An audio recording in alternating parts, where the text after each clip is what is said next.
کیا آپ کو معلوم ہے کہ دنیا کی پہلی کشتی کب اور کس نے بنائی تھی؟ اگر نہیں معلوم تو آئیے ہم آپ کو بتاتے ہیں۔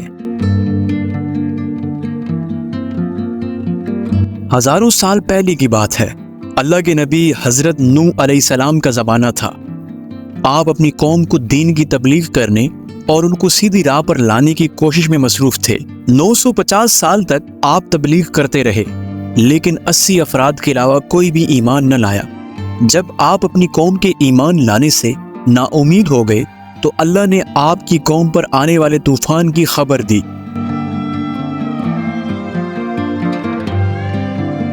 اور آپ کو ایک کشتی تیار کرنے کا حکم دیا۔ ابھی طوفان آنے میں 200 سال باقی تھے اور آپ کو کشتی بنانے کے لیے لکڑی کی ضرورت تھی، لہٰذا آپ نے لکڑی حاصل کرنے کی غرض سے ساگوان نامی کچھ درخت لگائے جن کی لکڑی بہت مضبوط ہوتی ہے۔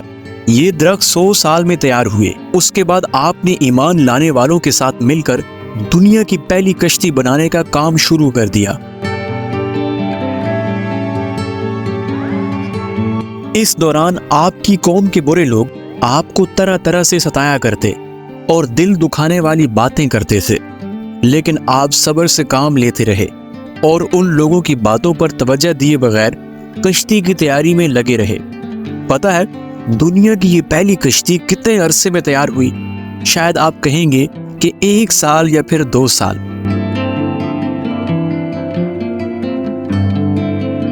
لیکن یقین جانیے یہ کشتی کم و بیش 100 سال میں تیار ہوئی۔ آپ سوچ رہے ہوں گے کہ آخر اتنا عرصہ ایک کشتی بنانے میں کیوں لگا؟ اس کا جواب آپ کو تب ملے گا جب آپ کو اس کشتی کی خوبیاں بتائیں گے۔ چنانچہ دنیا کی پہلی کشتی کی چند خوبیاں یہ بیان کی جاتی ہیں۔ یہ کشتی ایک قول کے مطابق 300 گز لمبی، 50 گز چوڑی اور 300 گز اونچی تھی۔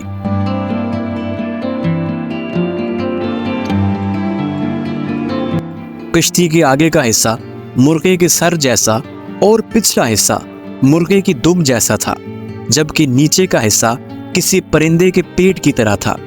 کشتی کو تارکول کے ساتھ لیپا گیا تھا۔ کشتی میں 3 دروازے تھے جنہیں کشتی کے ساتھ جوڑنے کے لیے لوہے کے کیلوں کا استعمال کیا گیا تھا۔ کشتی میں 3 منزلیں بنائی گئی تھیں۔ سب سے نیچے والی منزل درندوں، پرندوں اور حشرات الارض کے لیے تھی۔ درمیانی منزل چوپائے وغیرہ اور دیگر جانوروں کے لیے تھی، جبکہ سب سے اوپر والی انسانوں کے لیے تھی۔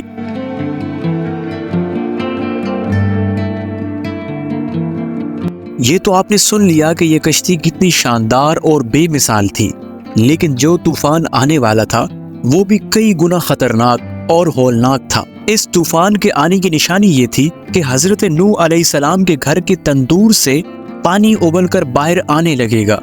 چنانچہ جب ایک دن حضرت نوح علیہ السلام نے تندور کو ابلتے دیکھا تو پرندوں، جانوروں اور مومنوں کو کشتی میں سوار ہونے کا حکم فرمایا اور سب کشتی میں سوار ہو گئے۔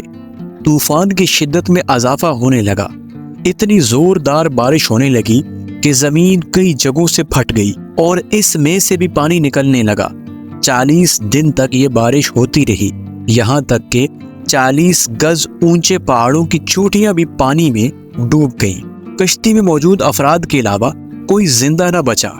تقریباً 150 دن یہ کشتی مسلسل سفر کرتی رہی۔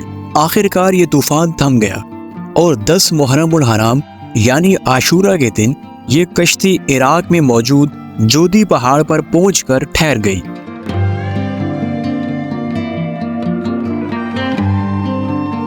اور پھر سب لوگوں نے شکرانے کے طور پر اس دن کا روزہ بھی رکھا۔ یوں دنیا کی پہلی کشتی کا سفر اپنے اختتام کو پہنچا۔ امید ہے آپ کو ہماری آج کی ویڈیو پسند آئی ہوگی۔ ملتے ہیں ایک نئی شاندار ویڈیو میں۔